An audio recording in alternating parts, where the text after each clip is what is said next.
প্রশ্নপত্র ফাঁসকারীদের বিরুদ্ধে কড়া বার্তা মোদির। গঠন হচ্ছে ফাস্ট ট্র্যাক আদালত।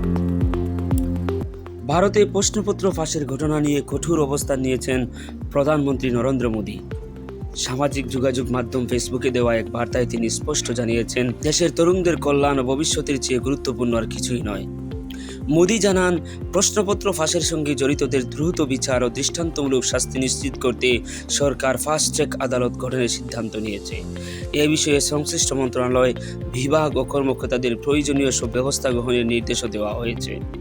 তিনি বলেন, শিক্ষার্থীদের অধিকার ও ভবিষ্যৎ রক্ষায় সরকারের ধারাবাহিক পদক্ষেপের অংশ হিসাবেই এই উদ্যোগ নেওয়া হয়েছে।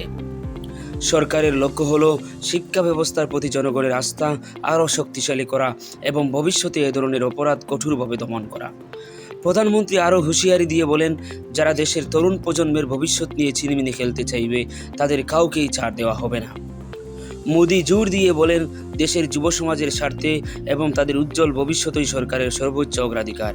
তাই প্রশ্নপত্র ফাঁসের প্রতিটি ঘটনার দ্রুত তদন্ত, দ্রুত বিচার এবং কঠোর শাস্তি নিশ্চিত করতে সরকার বদ্ধপরিকর।